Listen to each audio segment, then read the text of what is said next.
नमस्कार श्रद्धालुओं, स्वागत है आपका हमारे channel law in the spiritual secret में। और मैं सुनील आज इस वीडियो में आपको बताने वाला हूं कि व्रत, भक्ति और शुभ कर्म के 4 महीने को हिंदू धर्म में चातुर्मास कहा गया है। आखिर इसकी क्या खासियत है? ध्यान और साधना करने वाले लोगों के लिए ये माह आखिर कितना महत्वपूर्ण होता है?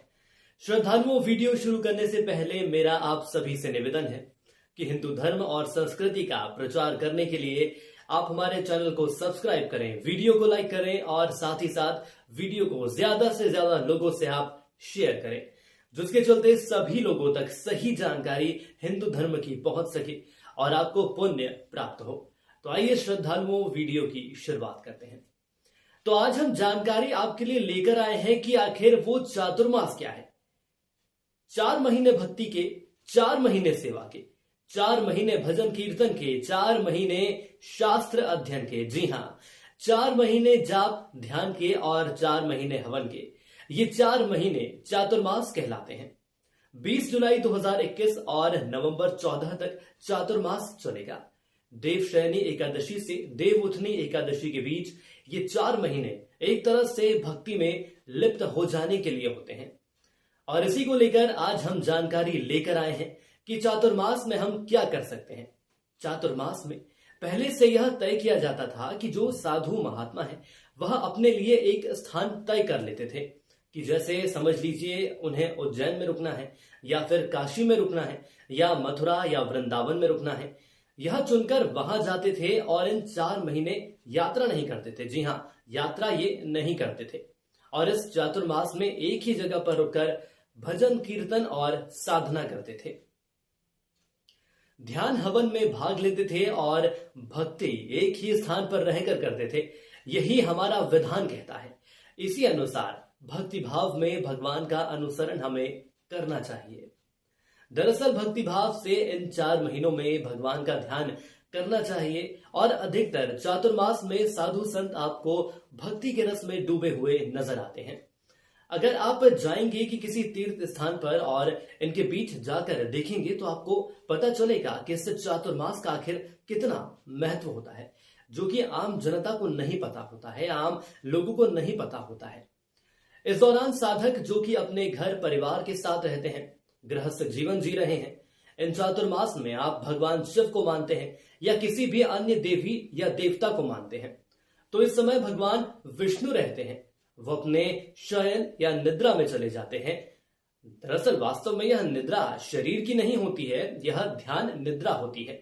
यानी आप ध्यान में चले जाते हैं, आप अपने अवचेतन मन में चले जाते हैं और अपने अवचेतन मन से जुड़ना होता है। यानी कि आपको भी इस समय ध्यान, भजन या कीर्तन करना चाहिए। भगवान कहीं जाते नहीं है, भगवान तो यही रहते हैं, लेकिन वो इस वक्त ध्यान में रहते हैं। और उसी तरीके से न केवल विष्णु भगवान ही नहीं, यदि ग्रामीण क्षेत्रों की बात करें तो आपकी कुल देवी या देवता की बात कर ली जाए, ये सभी देवी देवता इस वक्त शयन में माने जाते हैं। इसलिए यह चातुर्मास कहलाता है।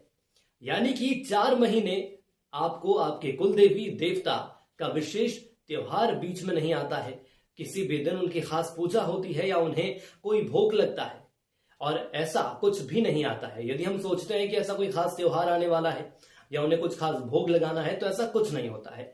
हाँ, यदि साधारण तौर पर हम बात करें तो पूजा पाठ आपके घर में जो चलती है यह जरूर चलते रहेंगे। आप घर में दिए लगाएं, पूजा पाठ करें, लेकिन ऐसा कुछ नहीं है कि आपके देवी देवता की पूजा अर्चना हो। दरअसल 4 महीने आपके घर के कुल देवी और देवता को सोया हुआ माना जाता है। और जिन लोगों को सवारी आती है वो भी अपने देवी देवता को सोया हुआ मानते हैं। इन सब के लिए 20 जुलाई 2021 को देवशयनी एकादशी आती है और उस दिन देवी देवताओं के लिए विशेष तरह का भोग लगाया जाता है और उन्हें विदा किया जाता है और फिर उन्हें देवउठनी 11 कहते हैं और फिर उन्हें उठाया जाता है।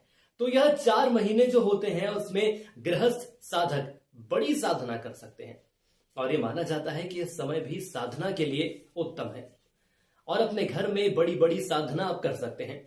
बहुत सारे लोग इस समय यात्रा पर चले गए हैं, जबकि वास्तविकता यह है कि आपको अपने घर में रहकर 4 महीने जप करना चाहिए, जो कि आपके और आपके परिवार के लिए बहुत अच्छी बात है।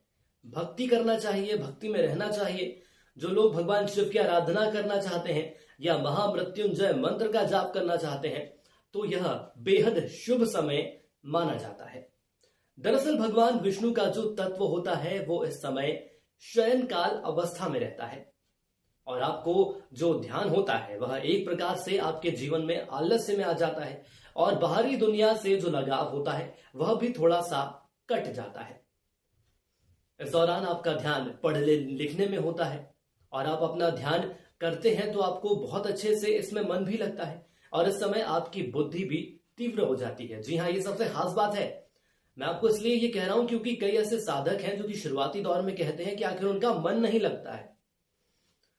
शरीर भले ही जल्दी थक जाता हो लेकिन आपकी बुद्धि यहां पर तेज होती है, आपका मन पूजा पाठ में बहुत तेजी से लगता है और इसीलिए यह 4 महीने बेहद पवित्र माने जाते हैं। यह सभी साधकों के लिए भजन और कीर्तन के लिए होते हैं। तो अब समझेंगे कि आखिर इन चातुर्मास का महत्व क्या है, इन 4 माह का महत्व क्या है। तो चातुर्मास के 4 महीने की अवधि होती है जो कि आषाढ़ शुक्ल एकादशी से प्रारंभ होकर कार्तिक शुक्ल एकादशी तक चलती है। ये 4 माह रहते हैं। श्रावण, भाद्रपद, अश्विनी और कार्तिक, इसमें आषाढ़ के 15 और कार्तिक के 15 दिन शामिल हैं। चातुर्मास के प्रारंभ का देवशयनी एकादशी से कहा जाता है और अंत देवोत्थान एकादशी कहलाता है। व्रत, तप और साधना के ये माह कहलाते हैं। इन 4 माह को व्रत, भक्ति, तप और साधना का माह माना जाता है। यह 4 माह में संतजन यात्राएं बंद करके आश्रम, मंदिर या अपने मुख्य स्थान पर रहकर व्रत और साधना का पालन करते हैं। इस दौरान शारीरिक और मानसिक स्थिति तो सही होती है, इसके साथ ही यदि हम वातावरण की बात कर लें तो वातावरण भी बेहद अच्छा रहता है। हालांकि मांगलिक कार्य इस दौरान बंद रहते हैं। इन 4 माहों में सभी तरह के मांगलिक और शुभ कार्य बंद हो जाते हैं। 4 माह में विवाह संस्कार, जातकर्म संस्कार, गृह प्रवेश आदि सभी मंगल कार्य निषेध माने गए हैं। और नियमों की बात कर ले तो मैं आपको कुछ नियम भी बता देता हूं। इस दौरान फर्श पर सोना चाहिए, सूर्योदय से पहले उठना शुभ माना जाता है, उठने के बाद अच्छे से स्नान करना चाहिए और अधिकतर समय मौन रहना चाहिए। जी हाँ, वैसे साधुओं के नियम बड़े कड़े होते हैं। दिन में केवल एक बार ही भोजन करना चाहिए। त्याज्य पदार्थ जैसे कि इस व्रत में दूध, शक्कर, दही, तेल, बैगन, पत्तीदार सब्जियां, नमकीन, मसालेदार भोजन, मिठाई, सुपारी, मदरा, इन सब का सेवन नहीं किया जाता है। श्रावण मास में पत्तेदार सब्जियां, पालक, साग इत्यादि, भाद्रपद में दही, अश्विन में दूध, कार्तिक में प्याज, लहसुन और उड़द की दाल आदि का त्याग कर दिया जाता है। उक्त 4 माह में जहां हमारी पहचान और यदि बात करते हैं हम शक्ति की तो वो कमजोर जरूर पड़ती है। हालांकि पाचन शक्ति जरूर कमजोर पड़ती है, वहीं भोजन और जल में बैक्टीरिया की तादाद भी बढ़ जाती है। इसलिए नियम का पालन हमें करना ही चाहिए।